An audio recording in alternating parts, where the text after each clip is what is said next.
महाभारत का युद्ध हुआ। भगवान ने बहुत रोकना चाहा, लेकिन जो होनी थी, महाभारत का इतना विशाल युद्ध हुआ और पांडवों को भी बड़े कष्ट मिले। और बंधु, यहां पर देखने की ये बात है कि पांडवों के तो सारे घर वाले ही उनके विरोध में खड़े हैं। जो कौरव हैं ये कोई पराये थोड़ी ना है, पांडवों के भाई हैं, ताऊ के तो बेटे हैं, पराये थोड़ी ना है। लेकिन कैसी स्थिति हो गई कि पांडवों के सारे भाई विपक्ष में खड़े हैं। चलो, कौरव तो बचपन से ही ऐसे स्वभाव के थे, लेकिन पितामह भीष्म, जिन्होंने कि पांडवों को गोद में पाला, आज वो भी पांडवों के विपक्ष में खड़े हैं। द्रोणाचार्य जी महाराज, जिन्होंने कि पांडवों को धनुष बाण चलाना सिखाया, आज ऐसी स्थिति है कि पांडवों को उन्हीं पे धनुष बाण चलाना पड़ रहा है। श्री कृपाचार्य जी, जिन्होंने कि पांडवों को धर्म सिखाया, आज वो भी विपक्ष में खड़े हैं। कितना बड़ा कष्ट, पांडवों का पूरा घर विपक्ष में खड़ा है। हम लोग कहते तो बहुत हैं पांडव पांडव, लेकिन कभी कलेजे पे हाथ रख के देखिएगा तो पता चलेगा पांडव कहते किसे हैं। हमारे घर में तो कोई छोटी सी बात हो जाए, मार धाड़ तो दूर की बात, जरा सास ने बहू को थोड़ा सा कटु वचन कह दिया और बहू तो पानी में, डिप्रेशन में। पिता ने बेटे को कह दिया और बेटे का तो मूड ऑफ हो गया। अरे, कटु वचन की तो बात ही जाने दीजिए। हम उनके घर में गए, उन्होंने हमसे हंस के बात ही नहीं करी, चाय को नहीं पूछा। इतनी छोटी छोटी बातों पे हम लोगों के मूड ऑफ हो जाते हैं। और यहाँ पर पांडवों की स्थिति ऐसी है कि संपूर्ण घर वाले उनके विरोध में खड़े हैं, मरने मारने को तैयार हैं, खून के प्यासे। इतनी विशाल कौरवों की सेना, कौरव लोग 100 भाई, सागर जैसी सेना, इतने सारे राजाओं का साथ मिला। यहां पांडव सिर्फ 5 भाई, बहुत कम राजाओं का साथ मिला, थोड़ी सी सेना, कौरवों की विशाल सेना। तो सब लोग विपक्ष में खड़े हैं। हमें तो नहीं लगता कि इससे ज्यादा दुख और कुछ होता होगा। इतना पांडवों को दुख मिला, लेकिन समझने की बात क्या है कि हम लोगों के जीवन में छोटी छोटी परेशानी आ जाती हैं तो हम लोगों का भजन छूट जाता है। थोड़ा सा खांसी जुकाम हो गया कि भजन छूट गया हमारा। लेकिन पांडवों के जीवन में इतनी विकट परिस्थिति, फिर भी पांडवों की चित्तवृत्ति कहां लगी हुई है। सभी पांडव मन में ये विचार कर रहे हैं कि हमारे रथ की डोरी को ठाकुर जी ने अपने हाथ से पकड़ा है। एक तू जो मेरे साथ रहे, जन्नत से क्या शोहरत से क्या। एक तू जो मेरे साथ रहे, जन्नत से क्या शोहरत से क्या। एक तू जो मेरे साथ रहे, जन्नत से क्या शोहरत से क्या। एक तू जो मेरे साथ रहे, जन्नत से क्या शोहरत से क्या। तेरे मार्ग में कांटे बिछ जो रहे, फूलों से क्या गुलशन से क्या। तेरे मार्ग में कांटे बिछ जो रहे, फूलों से क्या कांटों से क्या।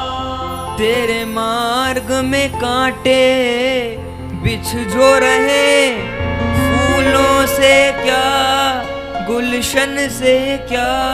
तेरे मार्ग में कांटे बिछे जो रहे,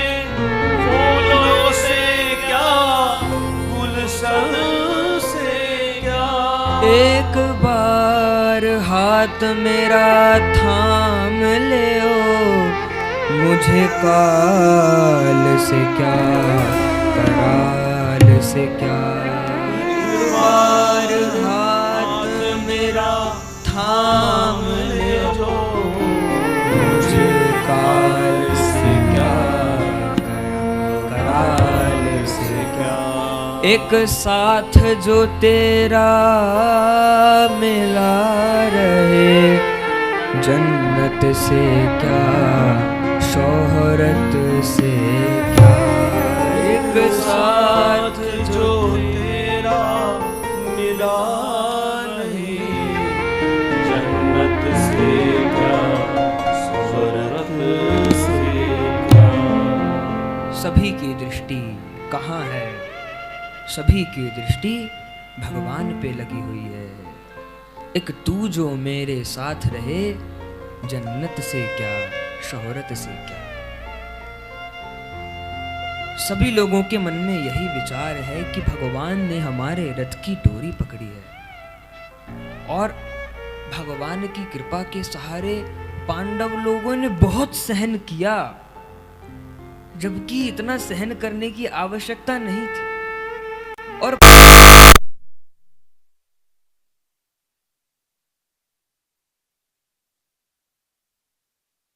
राज्य है ये पारंपरिक रूप से पांडवों का है। किसी विशेष परिस्थिति के चलते हुए धृतराष्ट्र को ये राज्य मिला था, तो वैसे ये राज्य तो पांडवों का है। पांडव लोग अपना राज्य मांग रहे हैं, उसमें भी दुर्योधन राज्य देने को तैयार नहीं। चलो एक प्रस्ताव रखा गया, भैया ठीक है आधा राज्य तू रख, आधा राज्य हमें दे। लेकिन दुर्योधन ने इसके लिए भी मना कर दिया। अंत में तो भगवान जब शांति प्रस्ताव लेकर के गए, तब इतना तक कहा दुर्योधन संपूर्ण राज्य तुम रखो, लेकिन कम से कम पांडवों को 5 गांव तो रहने के लिए दे दो, पूरा राज्य तुम रखो। कितना सहूलियत का प्रस्ताव था, दुर्योधन को मान जाना चाहिए था। लेकिन दुर्योधन ने तो कह दिया शूच्यग्रम नैव दास्यामि विना युद्धेन केशव। केशव तुम 5 गांव की बात करते हो, मैं तो सुई की नोक के बराबर भी जमीन नहीं दूंगा बिना युद्ध के। 5 गांव तो बहुत बड़ी बात है। दुर्योधन नहीं माना। भीष्म पितामह को समझाना चाहिए था, दुर्योधन को द्रोणाचार्य जी को समझाना चाहिए था, कृपाचार्य जी को समझाना चाहिए था। समझाया, नहीं माने तो लात मार के आ जाते दुर्योधन को। भीष्म पितामह कहते हैं कि मैं सिंहासन से बंधा हूं, द्रोणाचार्य जी कहते हैं मैं भी सिंहासन से बंधा हूं, कृपाचार्य जी भी सिंहासन से बंधे हैं। अरे कृपाचार्य जी फिर कैसे धर्म गुरु हो गए जो कि अधर्म के सापेक्ष में खड़े हैं? कृपाचार्य जी को तो पता है ना कि दुर्योधन अधर्मी है, अधर्म कर रहा है पांडवों के साथ, फिर भी धर्मगुरु होते हुए वो कैसे दुर्योधन के पक्ष में खड़े हो गए? जब द्रौपदी जी का चीरहरण हो रहा था, उस समय तो सब लोग वहीं थे। जिस समय शकुनी पांडवों के साथ द्यूत क्रीड़ा में छल कर रहा था, उस समय यदि कृपाचार्य जी महाराज खड़े होकर कह देते कि शकुनी तुम छल कर रहे हो, शकुनी की मजाल नहीं थी जो आगे कुछ कर पाता। लेकिन कृपाचार्य जी तो कुछ नहीं बोले और सब लोग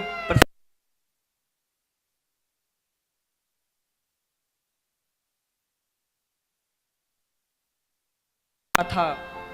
पांडवों ने सब कुछ दांव पे लगा दिया, अपनी इंद्रप्रस्थ दांव पे लगाई, वो भी हार गए, अपने अस्त्र शस्त्र हार गए, अरे खुद को हार गए।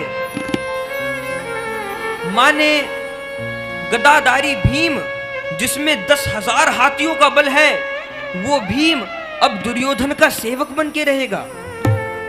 अब दुर्योधन भीम से अपने चरण दबाएं या सर पे पांव रख के सोए, भीम बर्दाश्त करेंगे, बल होते हुए भी बर्दाश्त करेंगे, क्योंकि अब तो अपने आप को हार गए।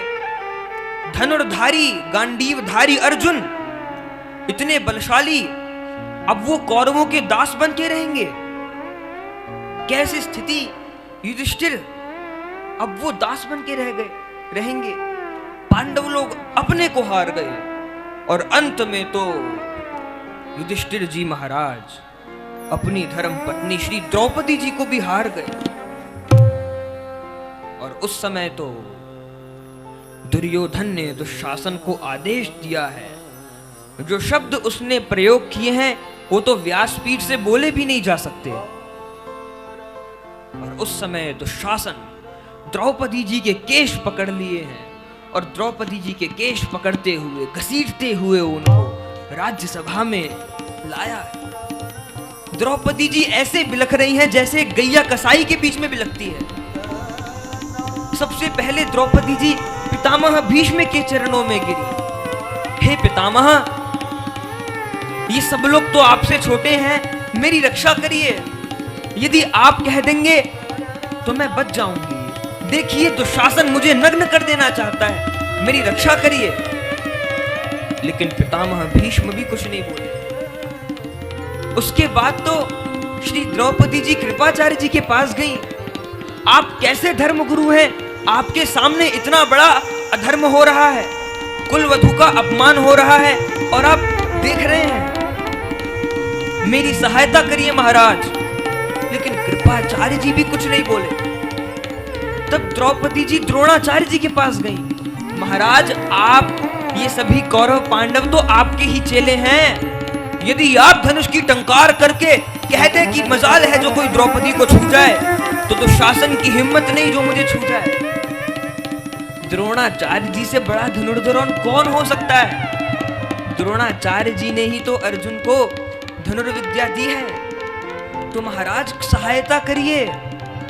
लेकिन द्रोणाचार्य जी भी कुछ नहीं बोले। फिर द्रौपदी जी धृतराष्ट्र के चरणों में गिरी। महाराज, आप देखिए तो आपके पुत्र मेरे साथ कैसा बर्ताव कर रहे हैं। आप अपने पुत्रों को रोकिए, मेरी रक्षा करिए। चलिए माना आप मेरी पुत्र वधू के रूप में रक्षा मत करिए, लेकिन आप राजा हैं और मैं आपकी प्रजा हूं। राजा का तो कर्तव्य होता है प्रजा का रक्षा करना, मेरी रक्षा करिए। लेकिन उस समय तो धृतराष्ट्र मोह में अंधे हो चुके थे, कुछ नहीं बोले।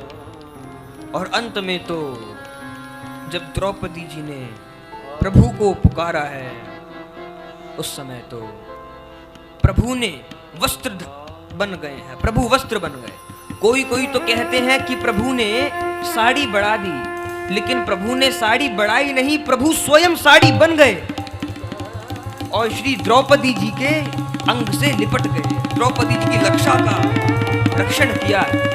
दुशासन की भुजा थकित भई, वसन रूप भय श्याम। सुनेरी मैंने निर्बल के बलराम। प्रभु ने द्रौपदी जी की रक्षा करी। द्रौपदी जी अंत में बड़ी व्यथित हो गई। और उस समय जब गांधारी को पता चला, गांधारी उस दिन राज्यसभा में नहीं थी, और जब गांधारी को पता चला कि कुलवधू के साथ ऐसा अपमान हो रहा है, गांधारी बीच में आ गई। और गांधारी ने दुर्योधन को जो लताड़ा है, पापी, जिस समय तेरा जन्म हुआ था उस समय विदुर जी महाराज मेरे पास आए थे। उन्होंने मुझे कहा था, भाभी एक बात मानोगी, जिस बालक का जन्म हुआ है इसको गला घोट के मार डालो। यदि ये मर गया तो बाकी 99 बच जाएंगे। हाय, मैंने उस समय विदुर जैसे संत की बात नहीं मानी, मुझे तो उसी समय तेरा गला घोट के मार देना चाहिए था। दुर्योधन सर नीचा करे। उसके बाद फिर गांधारी ने धृतराष्ट्र को लताड़ा है। मुझे तो लगता था कि तुम बाहर से अंधे हो, लेकिन अब पता चल गया तुम तो भीतर से भी अंधे हो। कैसे तुमने कुलवधू का अपमान सह लिया? द्रौपदी हमारे घर की बड़ी बहू है, कैसे तुमने अपमान सह लिया? लताड़ा है धृतराष्ट्र को। उस समय गांधारी की फटकार से दुशासन को थोड़ी सद्बुद्धि आई। वैसे तो धृतराष्ट्र कपटी हैं, लेकिन जब गांधारी ने लताड़ा तब थोड़ी सद्बुद्धि आई, खड़े हो गए और माफी मांगने लगे। बेटी, जो भी हुआ उसके लिए मैं बहुत शर्मिंदा हूं। इन लोगों को ऐसा नहीं करना चाहिए था। और तू कहे तो तेरे चरण छू के तेरे से माफी मांगू। तभी द्रौपदी जी ने जाकर के धृतराष्ट्र के हाथ पकड़ लिए। नहीं नहीं महाराज, ऐसे मत करिए, आप बड़े हैं। नहीं तो धृतराष्ट्र अपना मुकुट द्रौपदी जी के चरणों में रखना चाहते थे, लेकिन द्रौपदी जी ने रोक दिया। नहीं महाराज, आप राजा हैं। उस समय धृतराष्ट्र ने कहा, बेटी कुछ वर मांग, जो भी तेरी इच्छा हो मांग। उस समय द्रौपदी जी क्या मांगती हैं? बोले महाराज, मेरे पति दासत्व से मुक्त हो जाएं। क्योंकि द्रौपदी जी को पता है कि यदि मेरे पति दासत्व से मुक्त नहीं हुए, पांडव दासत्व से मुक्त नहीं हुए, तो ये धृतराष्ट्र क्या हाल बनाएंगे पांडवों का। और पांडव लोग तो बल होते हुए भी प्रतिकार नहीं करेंगे। क्यों? क्योंकि पांडव तो साक्षात धर्म की प्रतिमूर्ति हैं। तो इसलिए सबसे पहला वर यही मांगा महाराज, बस पांडव लोग दासत्व से मुक्त हो जाएं। अच्छा दिया, एक वर और मांग। उस समय द्रौपदी ने दूसरा वर मांगा, महाराज मेरे पतियों ने अपने अस्त्र शस्त्र भी दाव पर लगा दिए हैं, तो उन सबको अपने अस्त्र शस्त्र मिल जाएं। क्योंकि बिना अस्त्र शस्त्र के तो कौन क्या कर पाएगा, तो सबके अस्त्र शस्त्र मिल जाएं। ठीक है, दिया। तीसरा वर मांग। अब यहां पर देखने की बात है कि इतनी विकट परिस्थिति में द्रौपदी जी कहती हैं, महाराज नहीं, क्षत्रिय कन्या को सिर्फ 2 वर मांगने का अधिकार है। इतनी विकट परिस्थिति में भी द्रौपदी जी धर्म का त्याग नहीं कर रही हैं। और बंधुओं, वाल्मीकि रामायण में लिखा है, जो धर्म की रक्षा करता है, समय आने पर धर्म उसकी रक्षा करता है। इतनी विकट परिस्थिति में भी द्रौपदी जी ने अपना धर्म नहीं छोड़ा। पांडव लोग दासत्व से मुक्त हो गए थे, अपने अस्त्र शस्त्र लिए और जाने लगे। सबसे पहले आकर के धृतराष्ट्र के चरणों में प्रणाम किया। जिसने इतना अनर्थ कराया उसको प्रणाम किया। धृतराष्ट्र ने भी गले से लगा लिया। और तब धृतराष्ट्र ने पांडवों को वर मांगने को कहा, कुछ वर मांगो। उस समय द्रौपदी जी ने पहले ही कह दिया, देख लो, यदि वर में राज्य मांग लोगे तो ये भीख में मिला राज्य होगा, शौर्य बल में मिला राज्य नहीं होगा। और यदि भीख लेके जी सको तो मांग लो। उस समय पांडवों ने क्या मांगा है? राज्य नहीं मांगा। नहीं तो युधिष्ठिर जी राज्य मांग सकते हैं, कह सकते हैं महाराज आधा राज्य हमें दे दीजिए, आधा राज्य आप रखिए। और उस समय धृतराष्ट्र ऐसा कर भी देंगे, लेकिन नहीं। क्या मांगा? बस महाराज, जो हम लोगों ने अपना घर बनाया था इंद्रप्रस्थ, बस वो हमें मिल जाए। ठीक है। तो बंधुओं, हम कह रहे थे कि पांडवों के जीवन में शुरू से इतनी विकट परिस्थिति रही, इतना दुख रहा, लेकिन यहां सूत जी महाराज पांडवों को प्रणाम करते हैं कि पांडवों ने ऐसी परिस्थिति में भी धर्म का त्याग नहीं किया।